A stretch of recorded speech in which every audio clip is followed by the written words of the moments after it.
Já vai abrindo sua Bíblia em 2 Timóteo capítulo 3. E fique ligado agora. 2 Timóteo capítulo 3. E nós queremos continuar falando sobre o tema A Vida que Escolhemos Viver. Já é a quarta mensagem que nós estamos falando sobre esse tema. E eu espero que esteja sendo bênção na sua vida.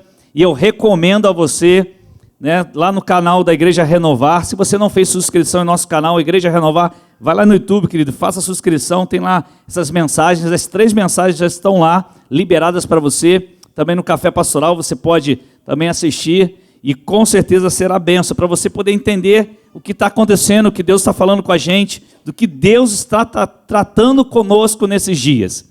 A vida que escolhemos viver. Deixa eu ler um texto agora para você, texto da Palavra de Deus, que não foi esse que eu citei, mas não precisa abrir. Deixa eu ler para você, que é o texto que nós estamos usando como base. Diz assim a Palavra de Deus: agora que já se ouviu tudo, aqui está a conclusão. Tema a Deus e obedeça aos seus mandamentos, porque isso é o essencial para o homem, pois Deus trará a julgamento tudo o que foi feito, inclusive o que está escondido, seja bom, seja mal.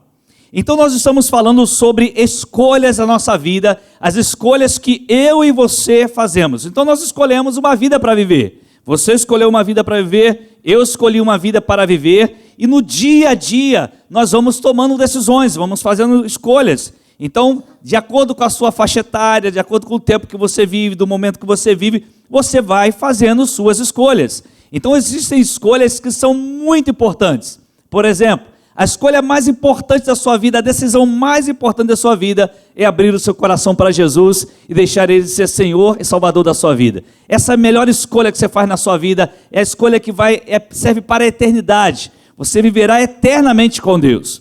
A segunda grande escolha que você tem na sua vida, posso dar exemplo para você, é o seu casamento.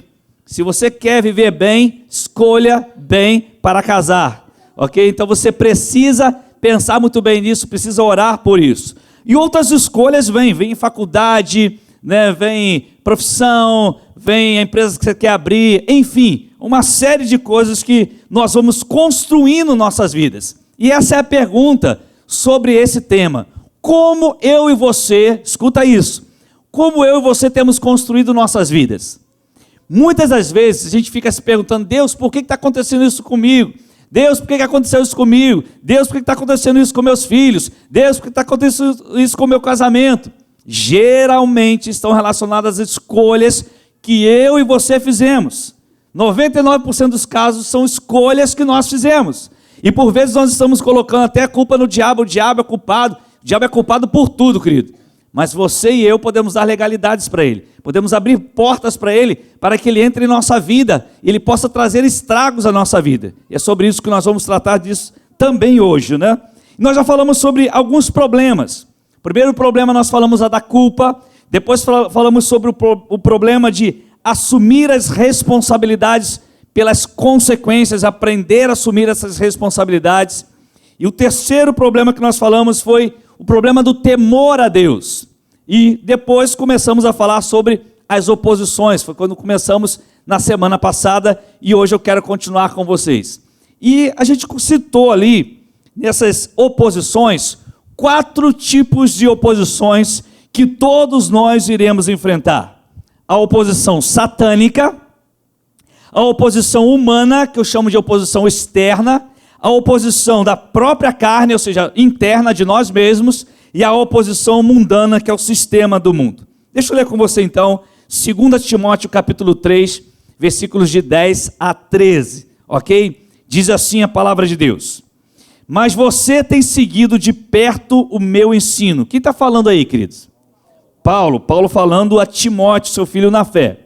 Mas você tem seguido de perto o meu ensino, a minha conduta, o meu propósito, a minha fé, a minha paciência, o meu amor, a minha perseverança, as perseguições e os sofrimentos que enfrentei, coisas que me aconteceram em Antioquia, Icônio e Listra. Quanta perseguição suportei. Paulo falando aí. Quanta perseguição suportei.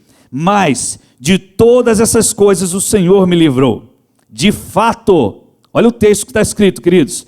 De fato, todos os que desejam viver piedosamente em Cristo Jesus, vai acontecer o quê?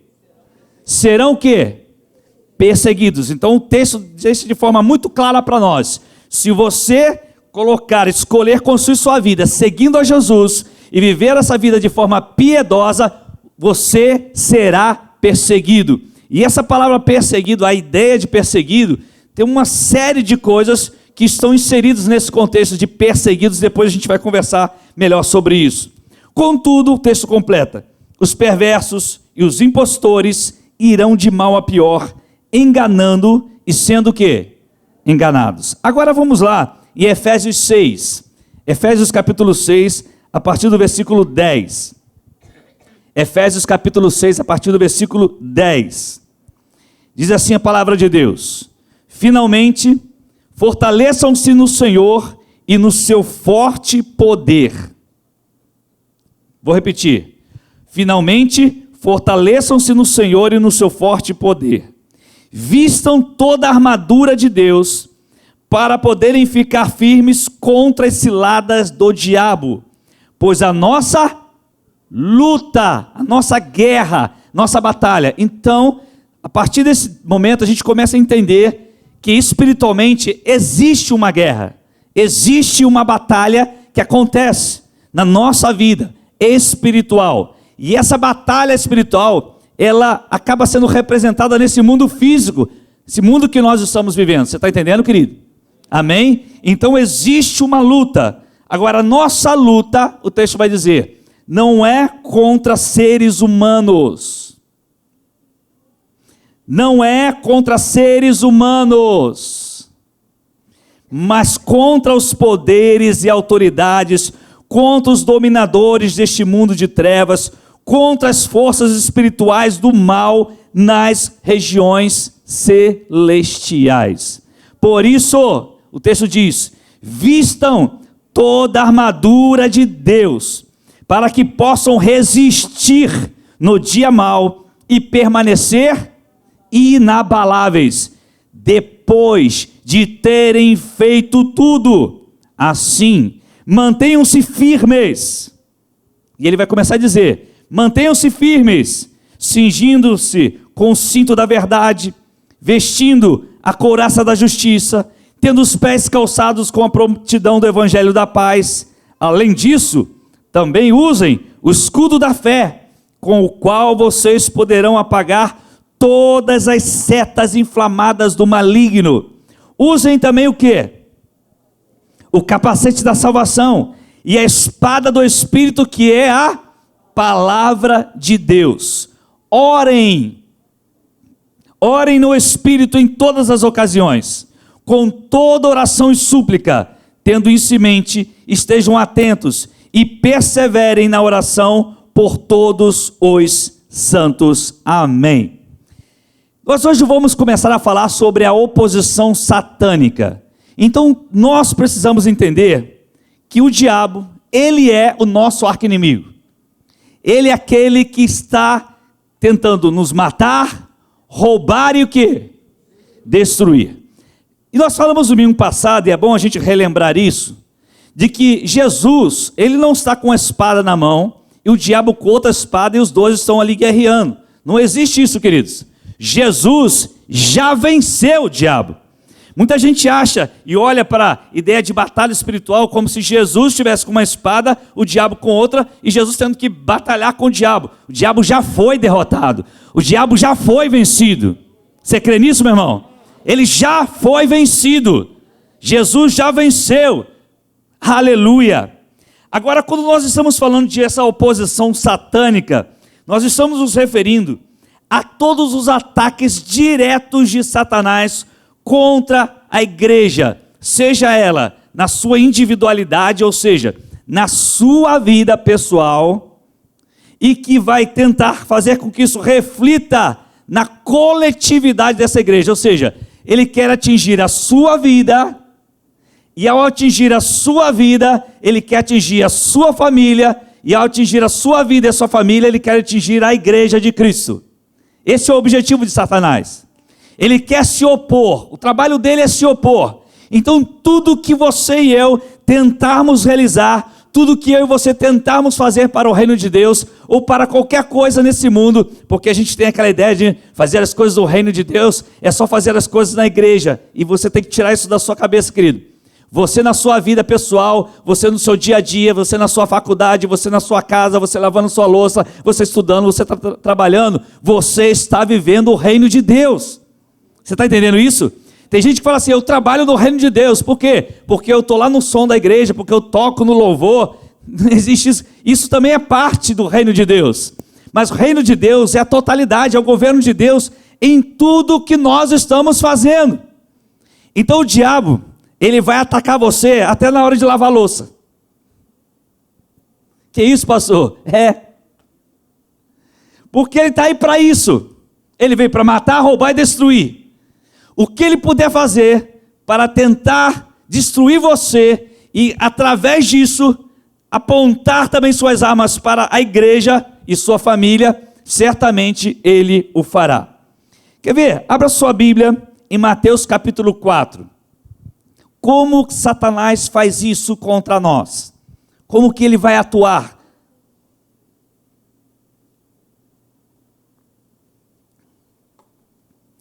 Bom, ele fará isso através das tentações. De que forma? Das tentações. Vamos em Mateus, então, capítulo 4, versículos de 1 a 11. Olha o que aconteceu com Jesus. Vamos lá? Você está aí? Amém? Então, Jesus foi levado, estou lendo na NVI, ok? Jesus foi levado pelo Espírito ao deserto, o Espírito Santo, para ser o quê? Tentado pelo diabo. Depois de jejuar 40 dias e 40 noites, ele teve fome. Aí depois disso, o tentador aproximou-se dele e disse... Agora, a gente vai começar aqui a entender o seguinte. Quando ele fala, o tentador aproximou-se dele, a gente vai pensar, o diabo se materializou. Como que aconteceu isso? De que forma aconteceu isso? A Bíblia não deixa de forma clara. Talvez o diabo pode ter usado o corpo de alguém aparecido ali e tentado conversar com Jesus. Tentado não, conversado com Jesus. Mas Jesus tinha essa visão espiritual de todas as coisas. Mas vamos lá. Então o diabo apareceu a Jesus. Aí ele vai dizer o seguinte, olha só. Se és o Filho de Deus, manda que essas pedras se transformem em pães. Jesus respondeu então, está escrito, nem só de pão viverá o homem, mas de toda palavra que procede da boca de Deus. Bom, Jesus estava 40 dias e 40 noites de jejum. Então ele estava com fome. Aí quando ele estava com fome, o diabo, percebendo que ele estava com fome, porque ele veio como homem nessa terra, ele tomou nessa forma humana, então ele sentia a fome como nós sentimos. O diabo se aproximou e disse, manda essas pedras, já que você é filho de Deus, já que você é Deus, transforma essas pedras em pães, porque você é capaz de fazer isso. Aí Jesus vai responder, peraí, está escrito, não só de pão viverá o homem, mas de toda palavra que procede de Deus. Aí o diabo perdeu a primeira, aí vamos para a segunda. Então o diabo o levou à cidade santa, colocou-o na parte mais alta do templo e lhe disse, se és o Filho de Deus, joga-te daqui para baixo, que agora ele vai acrescentar uma outra coisa, olha só, pois está escrito, ele dará ordens a seus anjos a seu respeito, e com as mãos eles o segurarão, para que você não tropece em alguma pedra. Nesse momento o diabo faz o quê? Ele cita um texto bíblico. Ele cita uma palavra. Está escrito. Aí Jesus vai responder, mas também está escrito, não ponha à prova o Senhor seu Deus. Talvez a sua versão seja, não tentarás o Senhor seu Deus. Amém? E vamos lá. Aí ele vai dizer, bom, Jesus venceu mais uma. Depois o diabo o levou a um monte muito alto, e mostrou-lhe todos os reinos do mundo e o seu esplendor.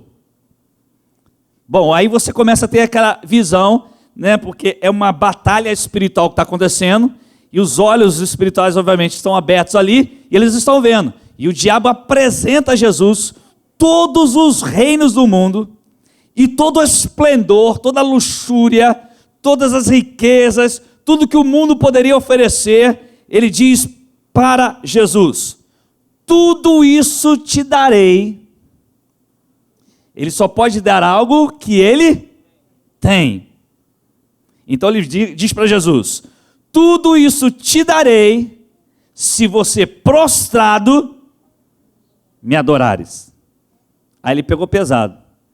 Aí Jesus lhe disse, aí Jesus já definiu: retire-se, Satanás, pois também está escrito: adore o Senhor, o seu Deus, e só a Ele preste culto. Então o diabo deixou, e é o que aconteceu, os anjos vieram e o serviram. Quando acontece esse momento, queridos, entenda uma coisa: quando Jesus, ele depois de ser batizado, vai ao deserto para ser tentado, acontece algo muito importante aqui. Essas 3 tentações que Jesus passou apontam para todo tipo de tentação que nós enfrentamos. Ele foi aos 3 pontos que todo ser humano será tentado em todo o tempo sobre a terra. E Jesus fez questão de nos mostrar que ele venceu todo tipo de tentação.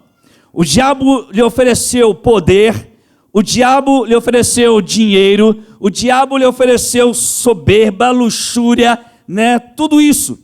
O diabo lhe ofereceu. E percebemos algo interessante também, que tudo que o inimigo ofereceu são coisas que justamente mais o homem procura. Já percebeu isso? Como que nós nos esforçamos para a gente poder conquistar, para ter uma boa casa, um bom emprego, um bom salário, um bom carro, e dar uma boa faculdade para o filho, né? E a gente fala, né, isso é para a gente poder ter mais conforto, né? E a gente está nessa busca frenética. O ser humano vive essa busca. E o diabo ofereceu, por quê? Ele está oferecendo porque ele tem para dar, ele tem para entregar. E Jesus deu as respostas que o diabo precisava ouvir. Agora, existe uma tentação aqui que o diabo também trouxe para Jesus, que foi tentar lançar um outro tipo de problema na vida de Jesus, que é o problema que também nós enfrentamos, que é tentar ao Senhor Deus. Olha só, na segunda maneira, segunda forma, ou segundo momento, perdão, que o diabo chega para Jesus e fala assim: então o diabo levou a cidade santa, colocou-o na parte mais alta do templo e lhe disse: se você é o filho de Deus, joga-te daqui para baixo, porque está escrito, olha só, está escrito, ele dará ordens a seus anjos a seu respeito. Ou seja, Deus, quando você se jogar, ele vai te segurar. O diabo está falando, se você se jogar, ele vai te segurar. Olha a estratégia do diabo aqui, está de forma muito clara para a gente. Se Jesus se jogasse, você acha que Deus iria segurá-lo?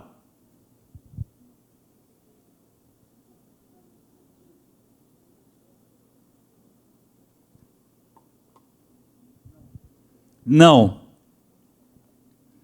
Por quê? Porque o próprio Jesus estaria quebrando um princípio.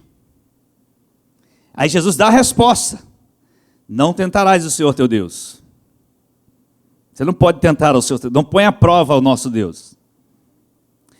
E é interessante isso, como que o diabo, ele trabalha nessas tentações que vêm sobre nós, tentando lançar dúvida.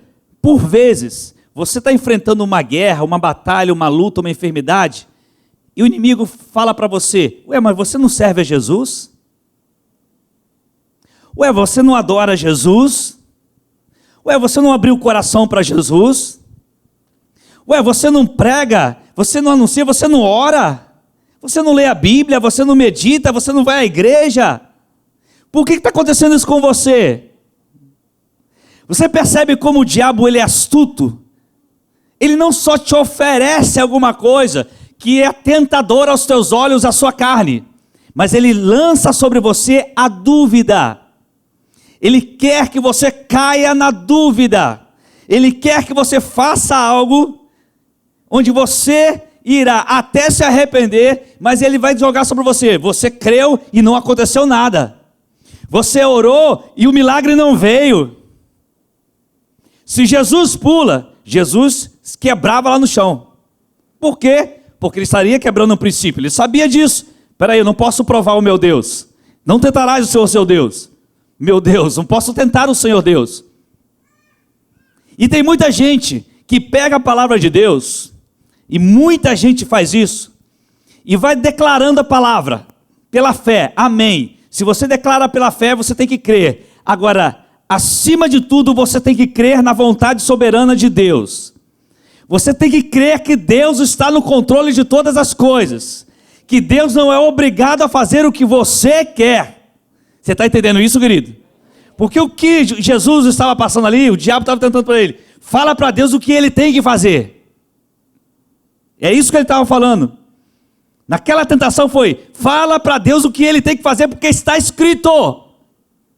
Eu já vi muita gente dizer em mensagem, falar assim, olha, você tem que pegar a palavra e reivindicar do Senhor. Você tem que dizer para Deus que Ele falou. Espera aí, meu irmão. Ei, Ele continua sendo Deus. Não põe à prova o Senhor, você não precisa pôr à prova o Senhor, não. Ninguém precisa pôr à prova Deus. Deus não precisa provar nada para nós. Ei, Deus não precisa provar nada para você. Ele já provou do seu amor, dando Jesus por nós. Ele deu tudo por nós.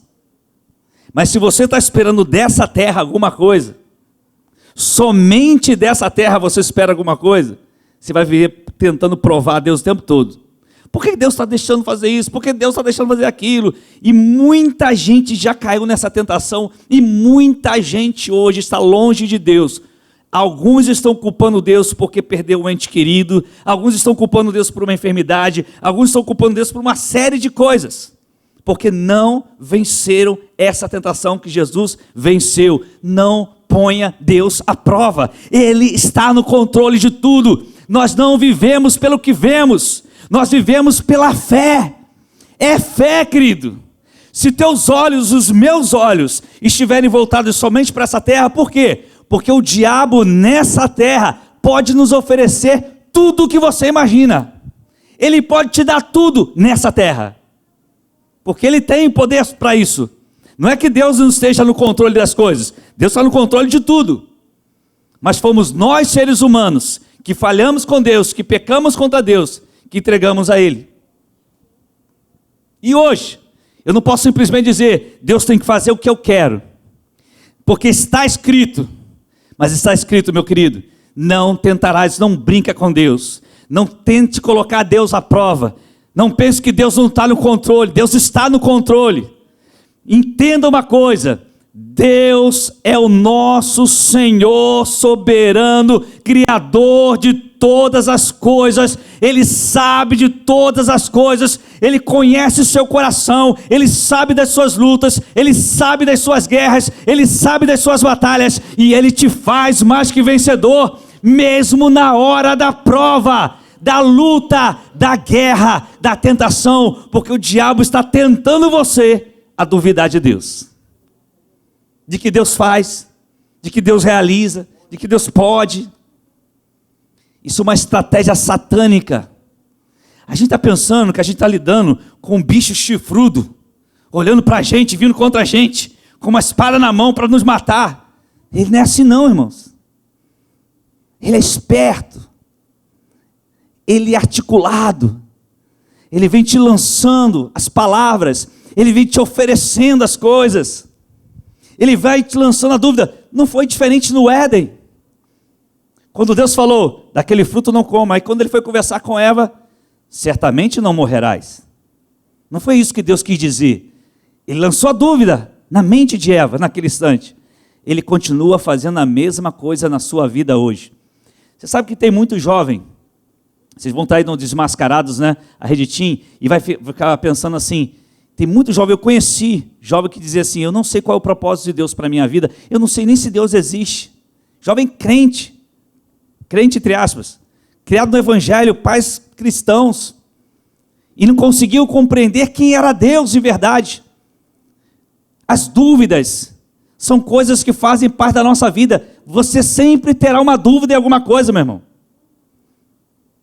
Eu e você vamos enfrentar as dúvidas.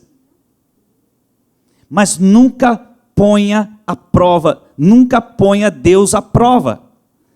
A dúvida pode ser entre você e sua fé, o momento que você está vivendo, a guerra que você enfrenta, mas nunca pode ser relacionada à pessoa de Deus, porque o meu Deus e o seu Deus nunca falha, nunca erra, está no controle de tudo. Amém? Então que essa oposição satânica caia por terra na sua vida, na autoridade do nome de Jesus. Eu lembro quando nós fomos sepultar, né, porque nós tivemos aquela dor que sentimos tão grande na perda do Zeca, né, que era contrabaixista aqui, que morreu aos 42 anos de idade, infartou e faleceu. Amigão de todos nós aqui, todo mundo aqui quase conhecia, quase todos aqui, né? Já deve fazer uns 8 anos, mais ou menos, 6 anos. E eu lembro que no sepultamento do Zeca a gente ficava pensando, Senhor, gente muito abatido, muito triste mesmo. Foi um tempo de muita dor para todos nós, muita dor. E eu lembro que no sepultamento eu falei, eu vi, que eu estava indo para o sepultamento, e eu ouvia uma pastora, esqueci o nome dela agora, da Renascer, Bispa Sônia, e ela falava assim, em toda a luta, e ela estava ministrando e falava, não permita que haja crise na sua fé. Tudo que Deus permite acontecer na sua vida está acontecendo, Deus está permitindo, mas essas coisas não podem ser crises da nossa fé. Muito pelo contrário. E aquilo, ela foi falando aquilo e falando outras coisas, aquilo foi entrando no meu coração, eu estava a caminho do sepultamento. Eu não tinha visto ainda o Zeca ainda no caixão, não tinha visto ainda. Estava indo para lá, meu coração estava apertado demais. Eu estava ajudando a família, vendo papéis, vendo o sepultamento, tudo que tinha que resolver para o sepultamento eu estava vendo. A família não tinha condições de resolver isso emocionalmente. Aí sobrou, o pastor tem que resolver. Então você chora, você assina papel, você faz tudo que tem que fazer, e às vezes nem chora, você segura, tem a hora de chorar. E eu lembro que eu falava ali, não pode ter crise em nossa fé. Eu não estou em crise na minha fé porque o Zeca partiu. Eu não estou em crise na minha fé porque minha empresa faliu. Eu não estou em crise na minha fé porque uma doença está sobre meu corpo. Eu não estou em crise na minha fé porque o casamento não está do jeito que eu sonhava. Eu não estou em crise na minha fé porque minha empresa não está bem. Eu sei que estou enfrentando uma prova, uma luta, uma guerra, mas a minha fé não há crise. O meu Deus continua o mesmo. O meu Senhor continua o meu Deus. Ele é o Senhor, Ele está no controle. Nada passa desapercebido aos seus olhos. Eu não vou pôr o meu Deus em prova. Ele não precisa me provar nada. Ele já provou o seu amor. Essa oposição satânica é terrível, queridos. Somos tentados nessa oposição a acharmos que somos capazes por nós mesmos. Quer ver? Vamos ler Atos capítulo 14. Deixa eu ler alguns textos bíblicos com você agora.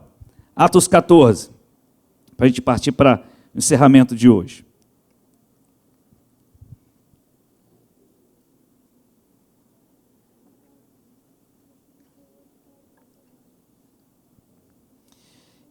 Atos 14, a partir do versículo 8 até o 20, diz assim: Em Listra havia um homem paralítico dos pés, aleijado desde o nascimento, que vivia ali sentado e nunca tinha andado. Ele ouvira Paulo falar. Quando Paulo olhou diretamente para ele e viu que o homem tinha fé para ser curado, disse em alta voz: levante-se, fique em pé. Com isso, o homem deu um salto e começou a andar. Ao ver o que Paulo fizera, a multidão começou a gritar em língua licaônica: os deuses desceram até nós em forma humana. Olha o que eles fizeram.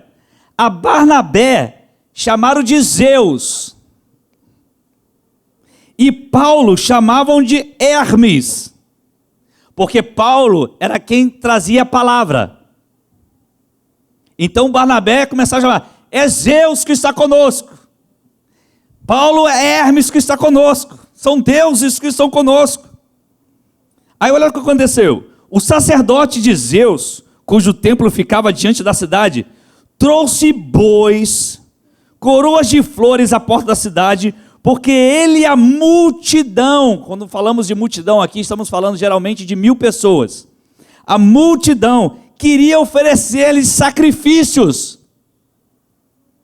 Ouvindo isso, os apóstolos Barnabé e Paulo rasgaram as roupas e correram para o meio da multidão gritando: homens, por que vocês estão fazendo isso? Nós também somos humanos como vocês. Estamos trazendo boas novas para vocês, dizendo que se afastem dessas coisas vãs e se voltem para o Deus vivo que fez o céu, a terra, o mar e tudo o que neles há. No passado, ele permitiu que todas as nações seguissem os seus próprios caminhos. Contudo, Deus não ficou sem testemunho, mostrou sua bondade, dando-lhe chuva do céu e colheitas no tempo certo, concedendo-lhe sustento com fartura e um coração cheio de alegria. Apesar dessas palavras, olha só o que está no texto, irmão, você gosta de Bíblia aí? Apesar dessas palavras, eles tiveram dificuldade para impedir que a multidão lhes oferecesse o quê? Sacrifícios. Mesmo eles falando: nós somos humanos como vocês, nós não somos deuses, nós viemos trazer o nome de Jesus, pregar Jesus que está vivo. Eles não queriam saber, os deuses são vocês.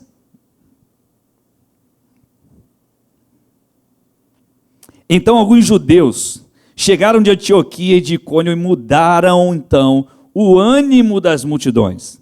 Aí já começaram a detestar Barnabé e Paulo. Apedrejaram Paulo e o arrastaram para fora da cidade, pensando que estivesse morto. Mas quando os discípulos se ajuntaram em volta de Paulo, ele se levantou e voltou à cidade. No dia seguinte, ele e Barnabé partiram para Derbe. Vamos a outro texto, rapidinho. Pula aí para o capítulo 16. De 16 a 18. Vamos lá. Certo dia, indo nós para o lugar de oração, encontramos uma escrava que tinha um espírito pelo qual predizia o futuro. Ela ganhava muito dinheiro para os seus senhores com adivinhações.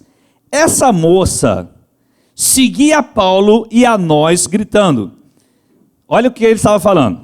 Ela estava falando: estes homens são servos do Deus Altíssimo e anunciam o caminho da salvação. Ela continuou fazendo isso por muitos dias. Finalmente, Paulo ficou indignado. Voltou-se então e disse ao Espírito. Quem é que estava falando?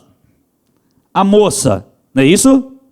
A moça seguia Paulo ali, dizendo, eles são servos de Deus Altíssimo, estão pregando o caminho da salvação, e falando o tempo todo.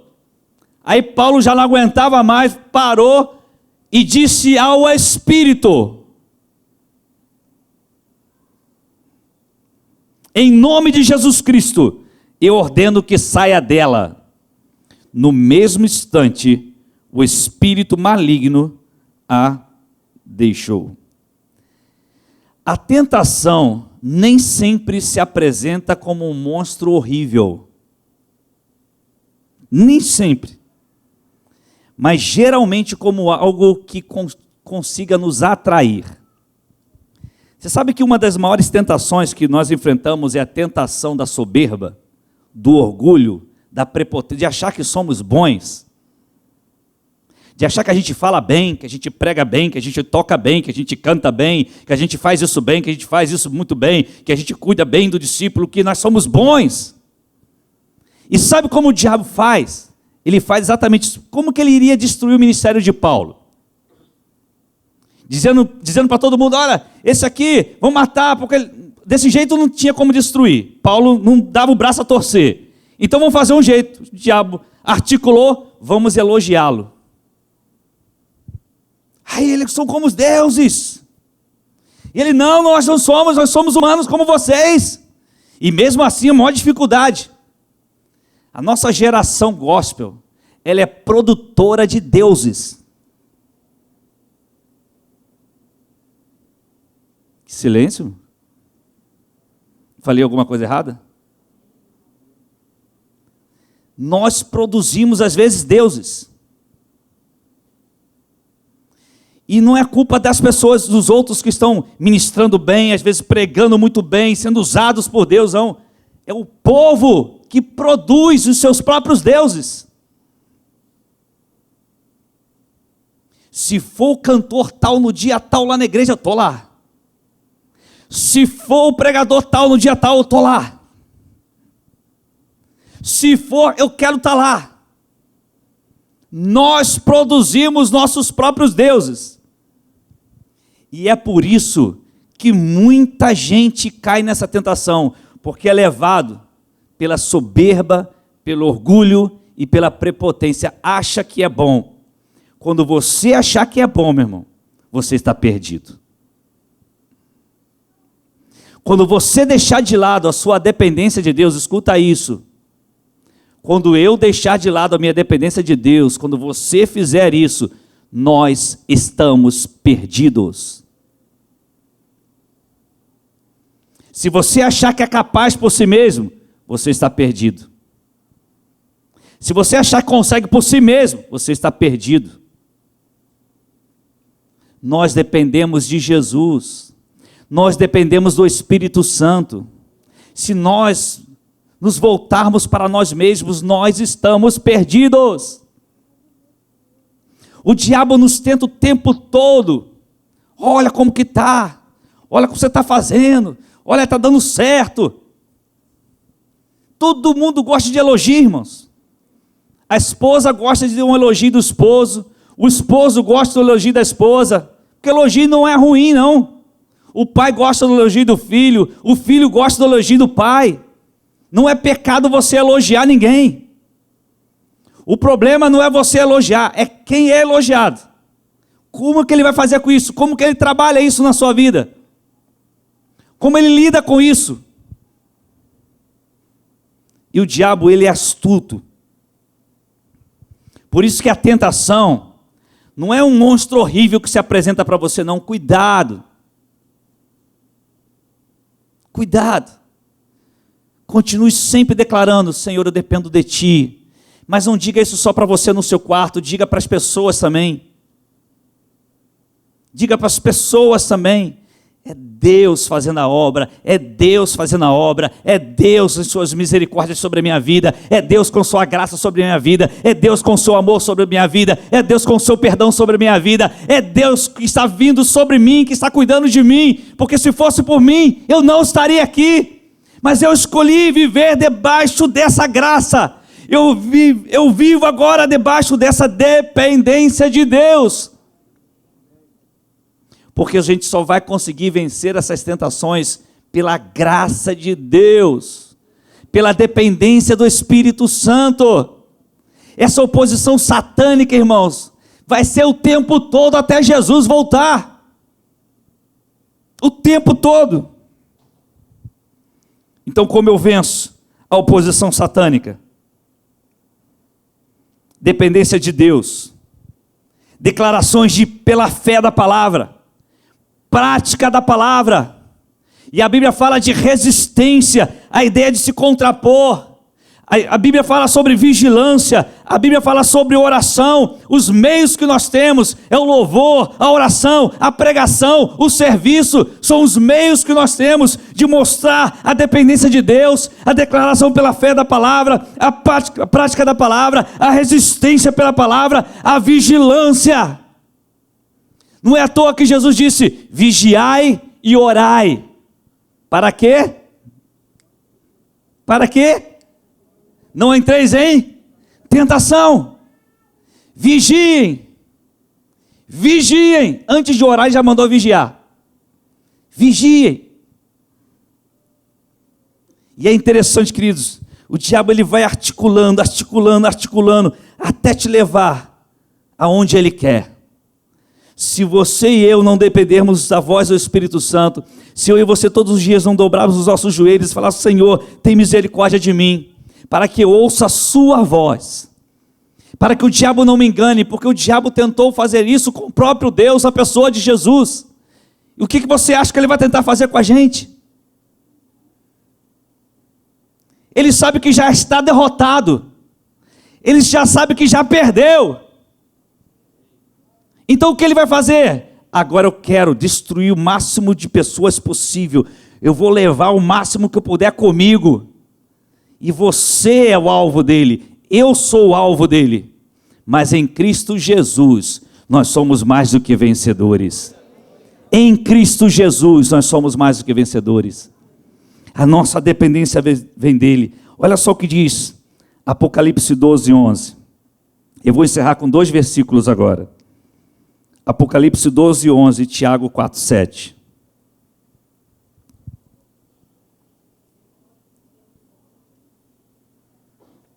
Nós estamos falando sobre a vida que escolhemos viver, como temos construído a nossa vida e como nós temos que lidar com o problema das oposições. Estamos falando sobre a oposição satânica.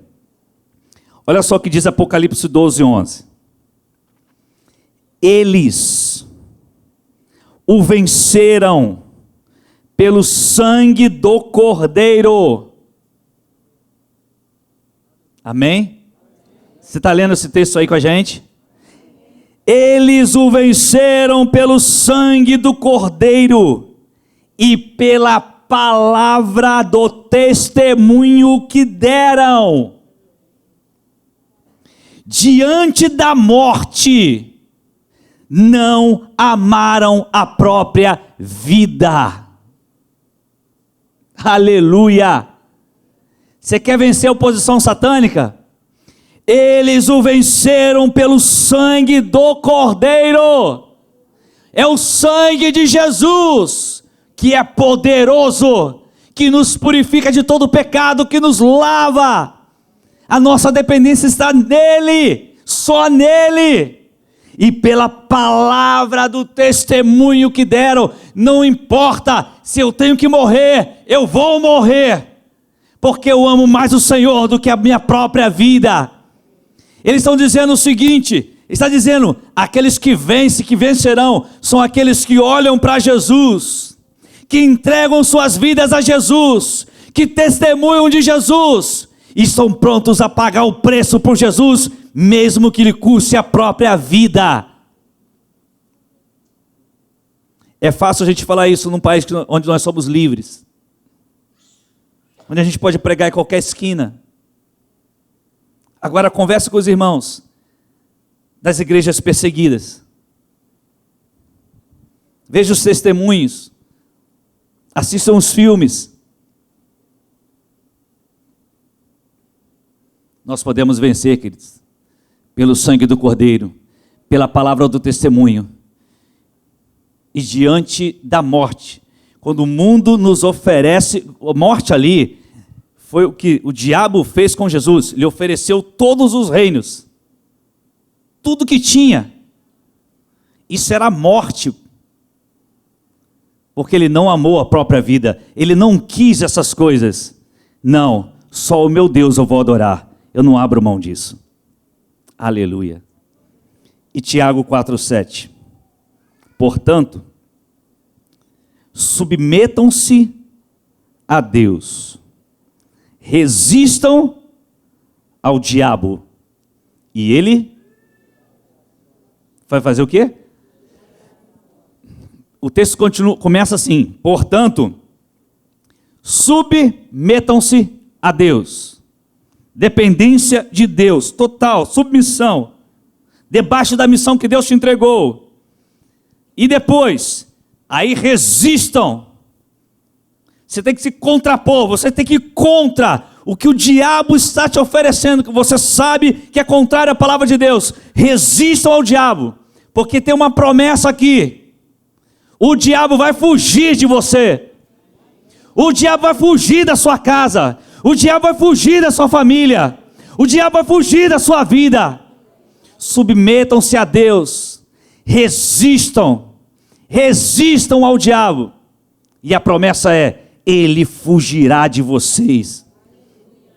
Ele vai ter medo de vocês, ele vai correr de vocês, mas você tem que se submeter a Deus e resisti-lo. Não se entrega, meu irmão, não se entrega não, meu irmão. Submeta-se a Deus, resista ao diabo. Vamos lá, vamos em frente, submetidos ao Senhor, dependentes de Deus, vamos em frente.